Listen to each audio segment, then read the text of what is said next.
भक्तों, आज हम लोग सुनेंगे माँ ब्रह्मचारिणी की कथा। माँ ब्रह्मचारिणी की कृपा सदा आप सभी पर सदैव बनी रहे। आज के इस वीडियो में आप सुनेंगे माँ भगवती के दूसरे स्वरूप यानी कि माँ ब्रह्मचारिणी की संपूर्ण कथा। नवरात्रि के दिनों में जो भी भक्त सच्चे और पवित्र मन से इस कथा का पाठ करता है अथवा सुनता है, माँ भगवती की कृपा उन पर जरूर होती है। माँ ब्रह्मचारिणी की पूजा नवरात्रि के दूसरे दिन की जाती है। ब्रह्मचारिणी का अर्थ होता है तप का आचरण करने वाली देवी। ब्रह्मचारिणी की पूजा करने वाले भक्त को अपने हर काम में सफलता प्राप्त होती है और वह हर ओर विजय होता है। माँ ने अपने इस स्वरूप में सफेद वस्त्र धारण किए हुए हैं। माँ की दो भुजाओं में से दाहिने भुजा में जप माला और बाएं भुजा में कमंडल है। इनकी पूजा करने से भक्त के अंदर जप और तप की शक्ति बढ़ती है। माँ ब्रह्मचारिणी अपने भक्तों को संदेश देती हैं कि परिश्रम से ही सफलता प्राप्त की जा सकती है। भगवान शिव को पति रूप में प्राप्त करने के लिए माँ ब्रह्मचारिणी ने अत्यंत कठिन तप किया था। शिव पुराण में वर्णन मिलता है कि श्री ब्रह्मा जी के आदेशानुसार भगवान शंकर जी को पति रूप में प्राप्त करने के लिए देवी पार्वती ने कठिन तप किया था। ब्रह्मा जी के आदेश के बाद महर्षि नारद जी ने देवी पार्वती को पंचाक्षर मंत्र यानी कि शिवाय नमः की दीक्षा दी। दीक्षा लेकर देवी पार्वती अपनी सखियों के साथ तपोवन में जाकर कठिन तपस्या में लीन रहने लगी। उनकी कठिन तपस्या का वर्णन शिव पुराण में मिलता है। माता पिता की आज्ञा लेकर देवी पार्वती ने सबसे पहले राजसी वस्त्रों और अलंकारों का त्याग किया। उनकी जगह पर उन्होंने मूंछ की मेखला धारण की, कलखल वस्त्र धारण किए, हार को गले से निकालकर मृग चर्म धारण किया और फिर गंगावतरण नामक पावन क्षेत्र में सुंदर वेदी बनाकर वे तपस्या में बैठ गई।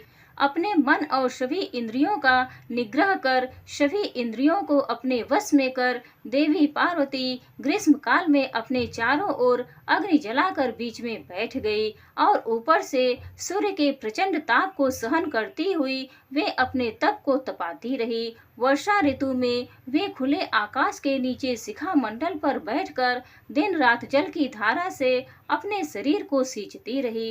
भयंकर शीत ऋतु में जल के बीचों बीच रात दिन बैठकर उन्होंने कठिन तप किया। इस प्रकार निराहार रहकर देवी पार्वती ने पंचाक्षर मंत्र का जप करते हुए सकल मनोरथ पूर्ण करने वाले भगवान सदाशिव के ध्यान में अपने मन को रमा दिया। अपनी पुत्री को विवाह योग्य देखकर माता मैना और पिता हिमालय को अपनी पुत्री के विवाह की चिंता हुई। इतने में महर्षि नारद राजमहल में पहुंच गए और अपने महल में महर्षि को विराजमान देखकर राजा और रानी ने अपनी पुत्री के भविष्य के विषय में उनसे पूछा।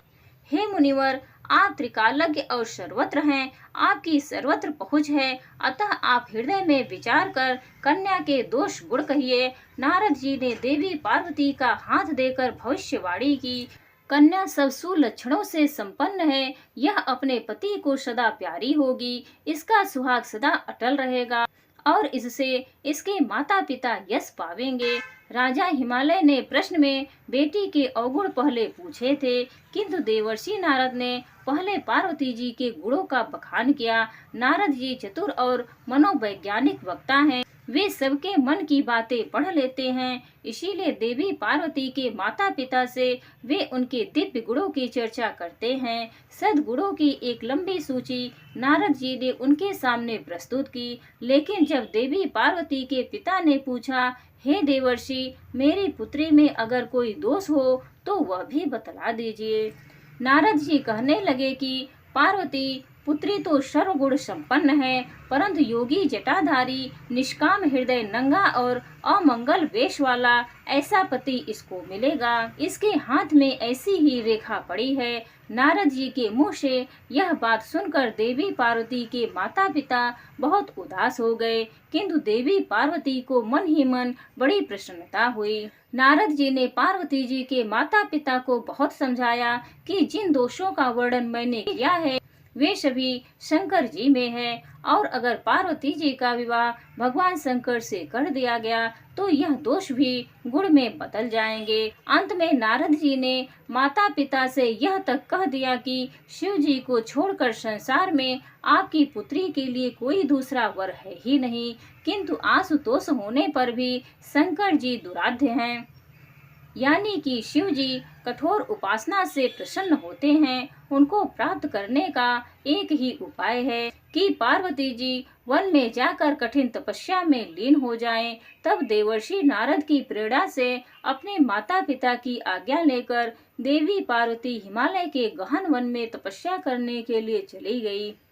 पार्वती जी के तप में हठ से अधिक भगवान शिव को प्राप्त करने का अनुराग है, इसलिए शिव जी के चरणों का ध्यान करते हुए उन्होंने सभी प्रकार के सुखों का त्याग कर दिया। भगवान शंकर के चरण कमलों में नित्य नूतन अनुराग होने के कारण अब तो उन्हें अपने शरीर की भी सुध नहीं रही। उन्होंने तन और मन से पूरी तरह अपने आप को तपस्या में लीन कर लिया। 1000 वर्ष तक मूल और फल का और 100 वर्ष तक उन्होंने केवल शाक का आहार किया। कुछ दिनों तक उन्होंने केवल पानी और हवा का सेवन किया और कुछ दिन के बाद इन्हें भी त्याग कर कठिन उपवास किया। फिर इन्होंने वृक्ष से गिरी हुई बेल की सूखी पत्तियां खाकर 3000 वर्ष बिताए। जब देवी पार्वती ने सूखी पत्तियां भी खाना बंद कर दिया तब उनका नाम पड़ गया अपर्णा। तभी देवी पार्वती की इस कठिन तपस्या को देखकर आकाशवाणी हुई कि हे देवी, तुम्हारे मनोरथ पूर्ण हो गए हैं। अब तुम तप छोड़कर अपने घर जाओ, भगवान शंकर तुमसे मिलने जल्दी आएंगे। इसके बाद एक दिन भगवान शिव ने देवी की तपस्या से प्रसन्न होकर उन्हें दर्शन दिए और उन्हें अपनी पत्नी के रूप में स्वीकार करने का वचन भी दिया। कठिन तपस्या में लीन होने के कारण और सभी प्रकार के सांसारिक सुखों का त्याग करने के कारण ही माँ के इस रूप की पूजा की जाती है। माँ ब्रह्मचारिणी की पूजा करने से सभी प्रकार के सुख समृद्धि की प्राप्ति होने के साथ ही सारे मनोरथ भी पूर्ण हो जाते हैं। प्रेम से बोलिए जय ब्रह्मचारिणी माता की। प्रिय भक्तों, आइए सुनते हैं नवरात्रि में सुनी जाने वाली माँ अन्नपूर्णा की कथा। प्राचीन काल की बात है, पुरुषोत्तमपुर नामक ग्राम में एक बहुत धर्मात्मा सेठ जी रहा करते थे। उनके 5 पुत्र और एक सबसे छोटी पुत्री थी और उसका नाम गौरी था। सेठ जी का भरा पूरा परिवार था। सेठ जी ने अपने सभी 5 पुत्रों का विवाह कर दिया था और जब छोटी बेटी गौरी विवाह के योग्य हुई तो उन्होंने उसका विवाह एक दूसरे नगर के अपने ही समान धनी परिवार में कर दिया। अब सेठ जी की पुत्री गौरी दुल्हन बनकर जिस घर में गई वह उसका पति अपने माता पिता का इकलौता पुत्र था। अब गौरी बड़े ही प्रसन्नता पूर्वक अपने ससुराल में रहने लगी। गौरी बड़ी ही सदाचार, गुणवान और रूपवती थी। एक दिन की बात है, जब 1.25 महीना हो गया तब सास ने गौरी को रसोई संभालने के लिए दे दिया। रसोई की सारी बातें समझा दी। गौरी अपनी सासू माँ का पाँव छूकर रसोई में प्रवेश करती है। तब सास ने कहा, बहू रोज सुबह जल्दी उठकर पूजा पाठ करके रसोई में प्रवेश करना, फिर खाना बनाना। रोटी बनाते समय पहली रोटी गाय को, अंतिम रोटी कुत्ते को बनाना मत भूलना। इस प्रकार सास ने गौरी को सब कुछ समझा दिया। अब देखिए, गौरी 4 लोगों के लिए खाना बनाती है और खाना बनाकर अपने पूरे परिवार को खिलाती है। जब अंत में खुद खाने के लिए बैठी तब वह देखती है कि उसके लिए तो रोटी बची ही नहीं। अब क्या करे, वह चावल दाल और सब्जी खाकर पानी पी लेती है। अब जब शाम होती है तब गौरी ने सुबह से ज्यादा आटा लगाया और रोटी सब्जी बनाकर रख देती है। जब रात्रि में सब लोग खा लेते हैं तो फिर से जब गौरी खाने के लिए बैठी, जब रोटी का डब्बा खोलती है तो उसमें एक भी रोटी नहीं थी। यह देखकर उसे बड़ा ही आश्चर्य होता है कि उसने तो सुबह से भी ज्यादा आटा लगाया था लेकिन रोटियां बची ही नहीं। अब वह सिर्फ सब्जी खाकर पानी पीकर सो जाती है। अगले दिन फिर उसने कल से 2 गुना आटा लगाया और रोटियां बनाई, लेकिन फिर से उसे रोटी नहीं मिली। सभी रोटियां खत्म हो गई थी। अब उस दिन भी आधे पेट खाना खाकर ही उसे रहना पड़ा। इसी प्रकार गौरी चाहे जितना भी आटा लगाती, रोटियां उसे नहीं बचती। यह हर रोज का काम हो गया था। वह सोचने लगी, आखिर कौन नहीं चाहता कि मैं रोटियां नहीं खाऊं, मेरा पेट ना भरे। गौरी इस आस में आटा ज्यादा गूंथती थी कि किसी न किसी दिन तो उसे रोटियां मिलेगी, किंतु ऐसा नहीं होता। ऐसा करते करते वह बहुत कमजोर दुबली पतली हो गई। प्रिय भक्तों, ऐसे ही एक दिन की बात है, जब गौरी सब्जियां काट रही थी तो गलती से चाकू से उसका हाथ कट जाता है और वह रोटियां नहीं बना पाती। तो उसकी सास ने कहा, बहू रहने दो, आज मैं रोटियां बना देती हूँ। तो गौरी ने कहा, नहीं सासू माँ, आटा लगा दीजिए, मैं रोटियां बना दूंगी। प्रिय भक्तों, सास ने आटा लगाया और फिर बहू को दे देती है। बहू रोटियां बनाकर तैयार कर देती है। घर के सभी सदस्य रात के समय जब खाना खाने लगते हैं, सब लोग जब खाना खा लेते हैं, तब बारी आती है गौरी की खाने की। तो वह बहुत दुखी मन से खाना खाने बैठती है। वह सोचती है, आज तो सासू माँ ने आटा गूंथा है, वो भी बहुत कम, आज तो मेरे लिए रोटियां बची ही नहीं होंगी। यह सोचकर बहू मन ही मन बहुत दुखी होती है। किंतु जब वह रोटी के डब्बे को खोलती है तो उसने देखा कि उसमें 4-5 रोटियां पड़ी हैं। यह देखकर बहू बहुत खुश होती है। अब क्या था, ऐसे ही 7 दिनों तक बहू की सास ने आटा गूंथा और बहू रोटियां बनाती थी और बहू को रोज रोटियां मिलने लगी। इन 7 दिन बहू ने भर पेट खाना खाया। अब क्या था, ऐसे ही 7 दिनों तक बहू की सास ने आटा गूंथा और बहू रोटियां बनाती थी और बहू को रोज रोटियां मिलने लगी। इन 7 दिन बहू ने भर पेट खाना खाया। जब 8वां दिन आया तो बहू का हाथ भी ठीक हो गया था। तब सास ने कहा, गौरी, क्या मैं आटा गूंथ दूं या फिर तुम आटा गूंथ लोगी? गौरी ने कहा, सासू माँ, मेरा हाथ ठीक हो गया है, मैं आटा गूंथ दूंगी। प्रिय भक्तों, उस दिन गौरी ने आटा गूंथा और रोटियां बनाई, सबको खाना प्रेम पूर्वक खिलाया। जब उसके खाने की बारी आई तब उसने देखा कि रोटी के डब्बे में तो रोटी है ही नहीं, पूरा रोटी खत्म हो गया है। यह देखकर बहू गौरी बहुत ही आश्चर्य में पड़ जाती है। वे सोचती है, जब तक सासू माँ ने आटा गूंथा तब तक तो मुझे रोटियां मिलती थी, लेकिन जब से मैं आटा गूंथने लगी तो मुझे रोटियां ही नहीं मिलती, जबकि सासू माँ मुझसे बहुत ही कम आटा गूंथा करती थी। इसके बाद भी पूरा परिवार उसमें खा लिया करता था। ऐसी क्या बात है? यह सारी बातें सोचकर गौरी बहुत परेशान हो जाती है और दिन भर दुखी रहती है। एक दिन की बात है, गौरी की पति ने गौरी से पूछा कि गौरी, तुम इतना उदास क्यों रहती हो? इतना सारा धन संपत्ति तुम्हारा ही तो है, तुम्हें रोकने टोकने वाला कोई नहीं है। तुम अपने मन से अपने पसंद का भोजन बनाकर खा सकती हो।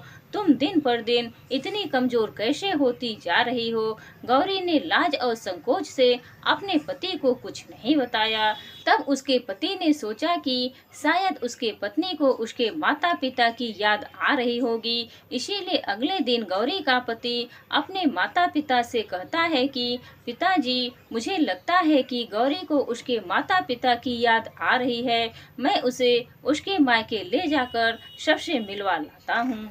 अपने बेटे की बात सुनकर गौरी के सास ससुर तैयार हो जाते हैं और उसे जाने की अनुमति दे देते हैं और कहते हैं, बेटा, यदि बहू को अपने माता पिता से मिलकर प्रसन्नता होती है तो अवश्य ही तुम उसे उसके मायके ले जाओ। अब गौरी का पति अपने पत्नी को लेकर उसके मायके जाता है। दामाद और बेटी को देखकर उनका बहुत ही आव भगत होता है। तरह तरह के व्यंजन बनाए जाते हैं, खिलाए जाते हैं, बहुत सेवा सत्कार होता है। उसी दिन रात्रि में समय मिलने पर गौरी की माँ ने अपनी बेटी को कोने में ले जाकर पूछा, पुत्री, तुम इतनी दुबली पतली कैसे हो गई? तुम बहुत ही कमजोर दिख रही हो। क्या बात है? तुम्हें कौन सी बातें खाई जाती है? क्या तुम्हारे ससुराल वाले तुम्हारी चिंता नहीं करते, तुम्हें दुख देते हैं? ऐसी कौन सी बात है जिससे तुम्हारी यह दशा हो गई है? अपनी माँ की बातें सुनकर गौरी अपनी सारी परेशानी, सारी चिंताएं, सब कुछ बताती है। अपनी बेटी की सारी बात सुनकर गौरी की माँ ने कहा, बेटी, हमें लगता है माँ अन्नपूर्णा तुमसे नाराज हो गई हैं। इस विषय में तो मैं कुछ नहीं कर सकती, लेकिन तुम्हारे ससुराल में हमारा बोलने का कोई अधिकार नहीं है। इसीलिए मैं तो कहूँगी कि तुम यहाँ से जाने के बाद इस विषय में अपने सास और ससुर से बात करना, वही कुछ हल बताएंगे और तुम्हारी समस्या का समाधान होगा। बेटी, माँ अन्नपूर्णा जिससे नाराज होती हैं उसके साथ ऐसा ही होता है। अब अपनी माँ की बातें सुनकर गौरी निश्चय करती है कि वह सारी बातें अपने सासू माँ से कहेगी। अब जब सुबह का समय होता है तो गौरी अपने माता पिता से विदाई लेकर अपने ससुराल आ जाती है। ससुराल आने के बाद वह अपने सास ससुर और पति से सारी बातें कह सुनाती है। वह कहती है, माँ जी, जब से मैंने रसोई संभाला है, मैं खाना बनाती हूँ, तब से मुझे एक भी दिन रोटियां नहीं बचती। मैं बिना खाए ही सो जाती हूँ। किसी किसी दिन पानी पीकर सो जाती हूँ, किसी किसी दिन चावल सब्जी खाती हूँ, रोटी तो मुझे मिलती ही नहीं है। और माँ जी, आपको याद है मेरा हाथ कटा था, तब आप उस समय आटा गूँथा करती थी, और वह भी बहुत कम मात्रा में, फिर भी मुझे रोटियां बचा करती थी और मैं भर पेट खाना खाती थी। लेकिन अब जब मेरे हाथ का घाव ठीक हो गया, तब से मैं फिर से आटा गूंथने लगी और रोटियां बनाने लगी। अब मुझे फिर से रोटियां नहीं बचती, मैं आधे पेट ही खाना खाती हूँ। अपनी बहू की बातें सुनकर सास को सब कुछ समझ में आ गया। उसने कहा, बहू, यह शायद मेरी ही गलती है। मैंने तुम्हें सब कुछ बताया, सब कुछ सिखाया, लेकिन एक बात तो बताना भूल ही गई। ऐसा कहकर सास अपनी बहू का हाथ पकड़कर गौरी को रसोई में ले जाती है। एक परात में आटा निकालकर उस आटे को अच्छे से गूंथती है। गूंथने के बाद उस गूंथे हुए आटे पर अपनी उंगलियों के 5 छाप लगा देती है और कहती है, बहू, यह माँ अन्नपूर्णा का छाप होता है, उनका चिन्ह माना जाता है। आटा लगाने के बाद कोई भी स्त्री इस तरह छाप लगाती है तो उसके घर में बरकत होती है। इसका अर्थ यह है कि माँ अन्नपूर्णा की कृपा सभी परिवार वालों पर बरसे और कोई भी सदस्य भूखे पेट ना सोए। बहू, मैं तुम्हें ऐसा बताना भूल गई, आज से तुम आटा लगाते वक्त आटे पर अपना 5 छाप, 5 उंगलियों का छाप छोड़ देना और माँ अन्नपूर्णा तुम्हारे ऊपर अवश्य ही कृपा करेंगी और तुम कभी भी खाली पेट, भूखे पेट नहीं सोओगी। यह बरकत का चिन्ह होता है। अब अपने सासू माँ की बात सुनकर बहू हर रोज आटा गूंथती और फिर उस पर अपने 5 उंगलियों की छाप छोड़ देती और फिर रोटियां बनाती। अब बहू को भी हर रोज रोटियां मिलने लगी, वह भर पेट भोजन करने लगी और स्वस्थ भी हो गई। माँ अन्नपूर्णा की कृपा उस पर बरसने लगी। उसके हाथ में माँ अन्नपूर्णा का वास हो गया।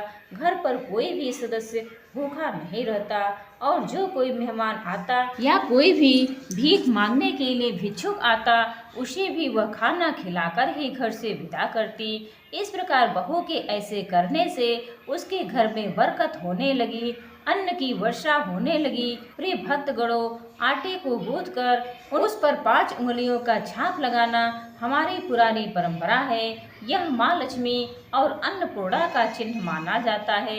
ऐसा करने से माता अन्नपूर्णा सदा प्रसन्न रहती है और घर वालों पर अपनी कृपा दृष्टि बनाए रखती हैं। घर का कोई भी सदस्य भूखे पेट नहीं सोता। हमारे पूर्वजों से लेकर अब तक यह परंपरा चली आ रही है। सभी माताएं बहनें अपने 5 उंगलियों की छाप आटे पर अवश्य ही लगाती हैं और माँ अन्नपूर्णा से प्रार्थना करती हैं कि सबका पेट भरना, सबका कल्याण करना और घर में अन्न धन की वर्षा करना। ओम नमः शिवाय।